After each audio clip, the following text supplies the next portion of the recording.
Hello दोस्तों, तो finally आपकी एक और डिमांड पर आज मैं टैग द एक्सप्लोरर का दूसरा पार्ट एक्सप्लेन करूंगा, जिसका पहला और तीसरा पार्ट आपको बहुत पसंद आया। पर अगर आपने ये वीडियो नहीं देखी है तो इसका लिंक आपको डिस्क्रिप्शन या कमेंट में मिल जाएगा, जिसे देखना ना भूलिएगा, वरना ये वीडियो आपके पल्ले नहीं पड़ेगी। इस पार्ट में टैग समुद्र की नीचे की दुनिया एक्सप्लोर करता है, एक ऐसी खोज जो आपको डकटेल्स कार्टून की याद दिला देगी। और इस पार्ट में फाइनली ये रिवील होगा कि पिछले पार्ट के बाद मम्मी अपनी सोने की दुनिया छोड़कर तीसरे पार्ट में कैसे टैड के साथ हो लिया। इसलिए अगर आप भी इस रोमांचक सफर पर चलना चाहते हैं तो मेरे साथ वीडियो के एंड तक बने रहे। फिल्म की शुरुआत एक तूफानी समुद्र से होती है, जहाँ एक खोजी जहाज बुरी तरह से फंसा होता है, पर वो लोग अभी वहाँ से नहीं जा सकते थे क्योंकि समुद्र के नीचे सैरा किसी खोज में लगी है, जिसे कुछ ही दूरी पर एक पत्थर पर एंशिएंट मार्क नजर आता है, जिसे हटाने पर वो समुद्र के गहराई में डूबा एक विशाल शहर में प्रवेश कर जाती है। अब सहरा के कुछ देर और खोज करने के बाद उसे एक दीवार पर एंशिएंट रेलिक मिलता है, जो वो बिना सोचे समझे निकाल लेती है। पर ये उसकी भूल होती है क्योंकि अब उसमें से कुछ तो जादू ही आजाद होता है, जिसके बारे में सहरा को पता भी नहीं चलता। पर वहीं इससे एक ट्रैप भी ट्रिगर हो जाता है, जिससे अब पूरा का पूरा शहर डहने लगता है। पर सहरा सही समय पर बच निकलती है, लेकिन उस आर्टिफैक्ट ने किसी तरह उस शराब को कंट्रोल में रखा था, जो अब आजाद होकर अपने रास्ते में आने वाले हर चीज को सोने में बदलने लगती है।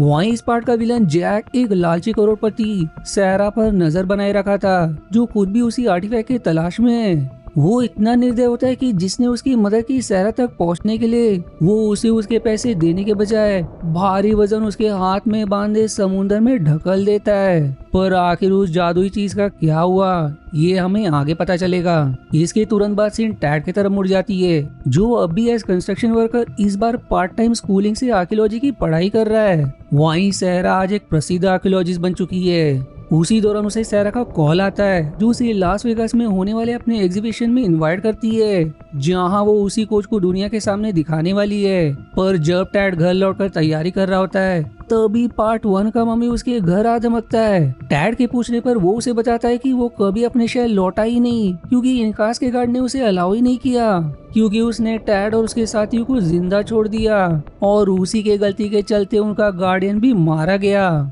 इसलिए मम्मी महीनों का सफर करने के बाद उस तक किसी तरह पहुंचा। ऑल्दो मूवी में ये नहीं बताया गया कि आखिर मम्मी को टैड का एड्रेस मिला कैसे।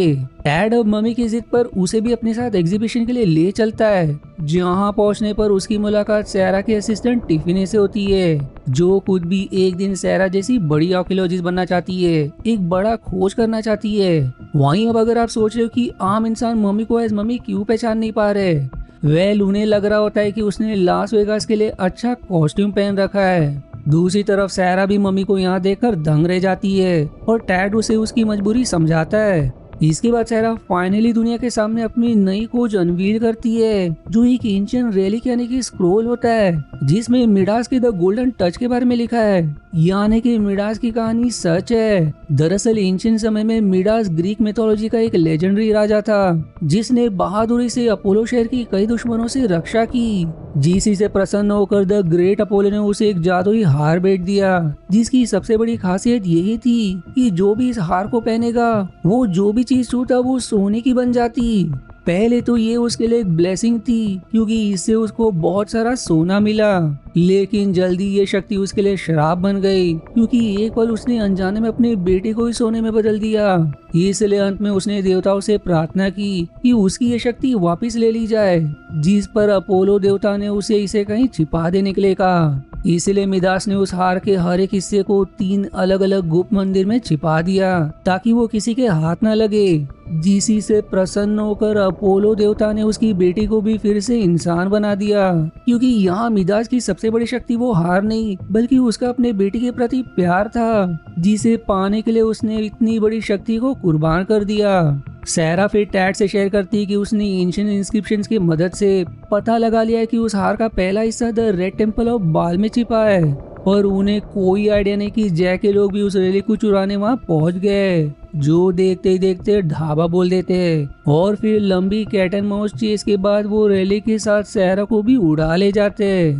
पर भाग्य से सहरा की डायरी वहीं छूट गई थी, जिसमें हार के सीक्रेट लोकेशन के बारे में थोड़ी बहुत जानकारी मौजूद थी, जिसके मदद से वो जैक तक पहुंच सकते। पर डायरी में कुछ ऐसे स्क्रिप्ट्स भी थे जो सिर्फ मम्मी ही समझ सकता था। इसलिए टैड टिफनी के अलावा उसे भी इस खोज में शामिल कर लेता है और उनका पहला पड़ाव स्पेन होता है। वहीं जैक सहरा से हार का रहस्य उगलवाने के लिए उसमें एक ट्रूथ सीरम इंजेक्ट कर देता है, जिससे वो ना चाहते हुए भी उसे रिवील कर देती है कि उसको सारा डिटेल उसकी डायरी में मिलेगा। इसलिए अब जैक टैड का पीछा करने का तय करता है। पर यहाँ सहरा को समझ आ जाता है कि जैक का इरादा सिर्फ उस हार को पाकर अपने लिए प्रयोग करने का नहीं है, बल्कि वो उसकी शक्ति की मदद से पूरी दुनिया पर राज करना चाहता है। इधर टैड और उसकी टीम स्पेन पहुंच जाते हैं, पर फिर जैक के लोग उनके पीछे हाथ धोकर पड़ जाते हैं, जिनसे कैसे तो करके वो पीछा छुड़ाते हैं।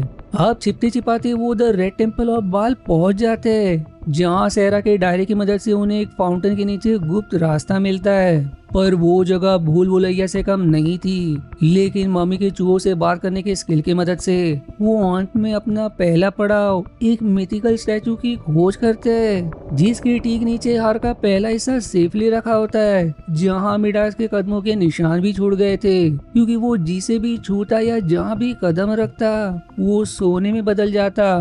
पर टिफनी जैसे ही नेकलेस के उस हिस्से को उठाती है, जो शक्ति हमने शुरुआत में देखी थी वो ही फिर से रिलीज हो जाती है, और फिर यहाँ भी एक ट्रैप ट्रिगर हो जाती है, जिससे वो चेम्बर अब पानी से भरने लगता है।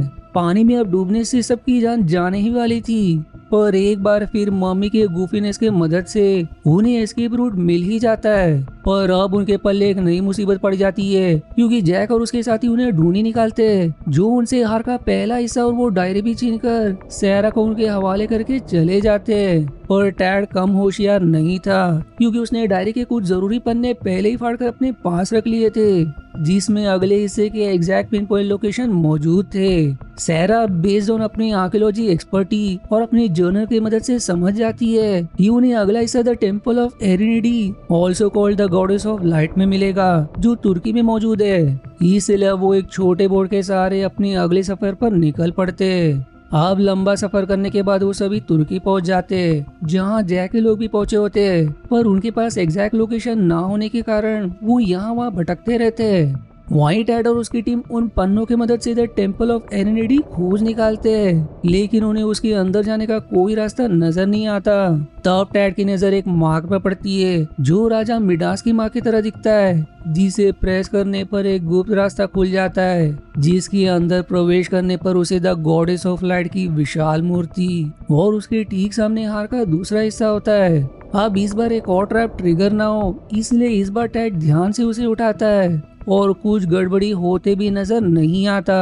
पर फिर कुछ देर बाद वही जादुई फ्लैश उसके पीछे पड़ जाते और इस बार टैड सोने में बदलने ही वाला था, पर फिर वो फ्लैश सामने सीधे एक अजीब दिखने वाले माउंटेन पर चले जाते, जो माउंटेन मिडास की माँ की तरह दिखाई दे रहा था, यानी कि उन्हें यही पर हार का तीसरा हिस्सा मिलेगा। यहाँ ये भी रिवील होता है कि इसके पहले जब भी ये शक्ति आजाद हुई वो आखिर में इसी जगह आकर मिल गए। टैड अब ये बात तुरंत सहरा को बताता है, क्योंकि वो सभी एक्साइटेड होते इतनी बड़ी खोज करने की।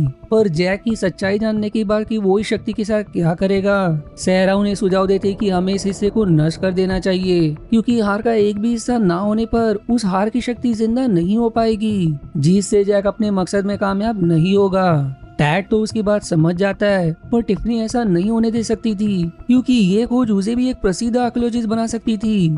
इसलिए वो दोनों को चकमा देकर वो हिस्सा लेकर भाग निकलती है, जो उसे लेकर सीधे जैक के पास जाती है और उससे सौदा करती कि वो इसका तीसरा हिस्सा खोजने में उसकी मदद करेगा और इसके बदले वो किसी को भी चोट नहीं पहुंचाएगा, जिसके लिए जैक मान जाता है। वहीं सहरा तय करती कि उन्हें वो तीसरा हिस्सा जल्द से जल्द ढूंढकर उसे नष्ट करना होगा। इसलिए वो दोनों उस माउंटेन की तरफ निकल पड़ते, जो रास्ता कठिनाइयों से भरा होता है, पर आखिर में वो उसके प्रवेश द्वार तक पहुंच ही जाते। पर इससे पहले कि वो उसके अंदर प्रवेश करते, टिफनी की मदद से जैक भी अपने कुछ साथियों के साथ वहां पहुंच जाता है। उसके अंदर प्रवेश करने पर उन्हें सबसे पहले एक शांत झील पार करना पड़ता है, जिसके बाद उन्हें फाइनली एक विशाल अपोलो देवता का स्टैचू नजर आता है, जिसके ठीक नीचे किंग मिडास का कब्र होता है। सिंस जैक भी कब से इसके तलाश में था, उसने भी किंग मिडास का आर्टिफैक्ट खोज निकाला था, जो उस कब्र की चाबी निकलती है, जिसकी मदद से वो उस कब्र को खोल देते।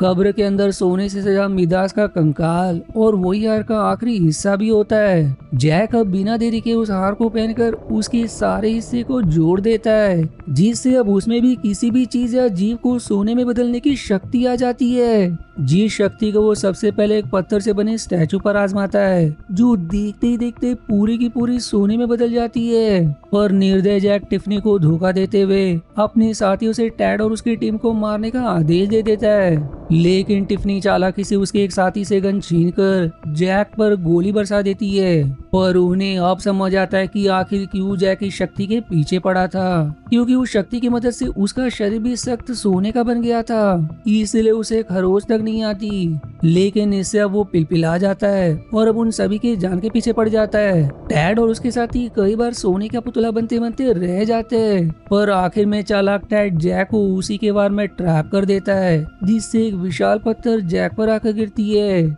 जिससे जैक के साथ वो शक्ति भी हमेशा के लिए नष्ट हो जाती है। पर इस मुठभेड़ में जैक कई बार सहरा को भी छू जाता है, जिसके कारण देखते ही देखते वो शराब सहरा को हमेशा के लिए सोने में बदल देता है। इतना कम नहीं कि अब वो गुफा भी डहने लगती है। टैड के साथी उसे समझाते हैं कि अब वो कुछ नहीं कर सकता, उन्हें यहाँ से निकलना होगा। पर सहरा के प्रति टैड का प्यार सच्चा था, इसलिए वो सहरा के साथ वहीं दफन होने का फैसला करता है। पर जैसा कि अपने एग्जीबिशन में सहरा ने बताया था कि मिडास की सबसे बड़ी शक्ति उसका अपनी बेटी के प्रति प्यार था, वो ही शक्ति यहाँ भी नजर आती है, क्योंकि टैड का भी सहरा के प्रति सच्चा प्यार उसे फिर से इंसान में बदल देता है और वो गुफा भी डहना बंद कर देती है। मानो गुफा का डहना बस टैड को परखने का एक परीक्षा था, जिसमें वो पास हो गया। जिसी हैप्पी एंडिंग के साथ ये पार्ट 2 भी यही समाप्त हो जाती है। पर इसका तीसरा पार्ट भी है, जिसे अगर आपको देखना है तो इसका लिंक आपको कमेंट या डिस्क्रिप्शन में मिल जाएगा। मिलते हैं अगली मूवी की एक्सप्लेनेशन पर, तब तक के लिए धन्यवाद दोस्तों। आशा है आपको मेरी एक्सप्लेनेशन पसंद आई। यदि हाँ तो प्लीज वीडियो को लाइक करना और चैनल को सब्सक्राइब करके सपोर्ट करना ना भूलें। मिलते हैं अगले एक्सप्लेनेशन वीडियो में, तब तक के लिए धन्यवाद दोस्तों।